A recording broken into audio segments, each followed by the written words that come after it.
I just saw Dragon Ball Superhero in the cinemas. In this film, the Red Ribbon Army from Goku's past team up with new forces and return to challenge he and his friends.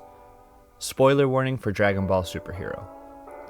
The film begins with Magenta, the president of the Red Ribbon Army, forcefully hiring Dr. Hato to build him an unstoppable soldier. The first 10 or so minutes of the film are rather rough because it consists of one massive exposition dump after another, in which Magenta explains his plan and effectively the plot of the movie.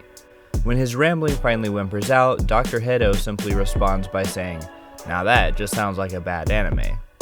That's when I knew that I was in. This film is the first piece of Dragon Ball content that I've ever been exposed to, and having that rare perspective made me come to appreciate some key elements of the film. It's clear that the film has no desire to give the fans anything they don't want. Whenever something doesn't make sense or a weak section of the film pops up, they wink at the camera and tell you to forget about it. It's a very self-aware film, much to its advantage.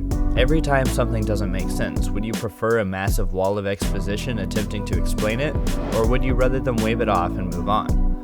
Near the end of the film, Piccolo needs to grow in size to face the final opponent. He had only ever done this a single time before out of the 804 episodes and 19 movies in the Dragon Ball pantheon. The explanation the film took to show how Piccolo was using this ability in this moment was for him to say, "Oh, I forgot I could do that." One of my favorite examples of being self-aware comes from the film Ratatouille, in which Linguini asked Remy how he's controlling him by pulling his hair, and Remy simply shrugs to imply that neither the writers nor the audience should care or think about it too much. That's just what the movie is doing. This lets us accept the facts rather than overthink it. This is swapping logic for fun, which sheds a spotlight on the intentions of the film. Dragon Ball Superhero does have three serious problems, being its delivery of exposition, it consistently makes a little sense, and the fact that it's a pretty low-stakes film. With the film's clearly established intentions of going fun first, I look over most of these problems. For me personally, the stakes hit the film the hardest. The biggest losses we take in the movie are losing a newly established character, which really means nothing in the grand scheme of things, and Piccolo losing an arm in the final battle. But when you remember that Piccolo happens to have the ability to regrow his arms, this too really means nothing. For the film to brush away its problems and focus on the fun, we need to acknowledge the fact that it delivers on that promise of fun.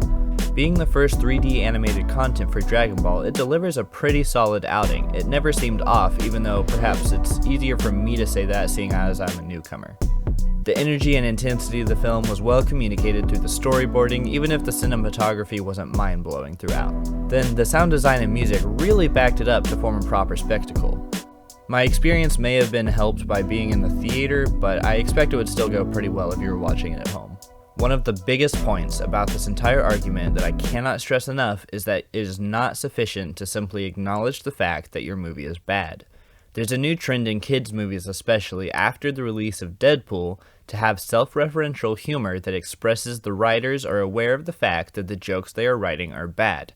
However, the pivotal difference between those movies and this Dragon Ball film is the fact that Dragon Ball Superhero actually has something substantial and worthwhile to offer in return, whereas these kids' movies do not.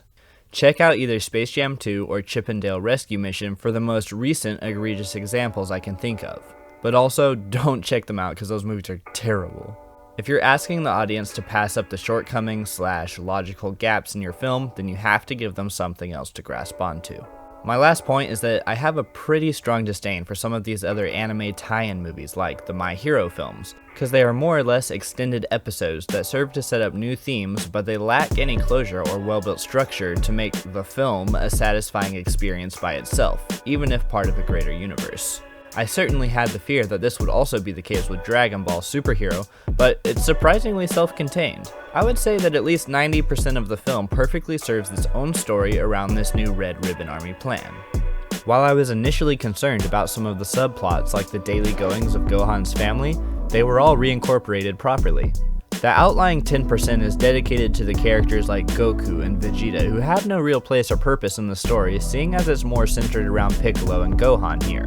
But they were stuck in the movie anyway since they are the face of Dragon Ball. That and one comic relief subplot about ice cream were the only things that felt unnecessary to me. In conclusion, When writing, be very cautious of the tone and intentions of your movie. If this movie didn't focus on throwing logic and problems out the window to focus on the mind-numbing fun of it all, and then delivering on that, it simply would not have been fun. Be self-aware.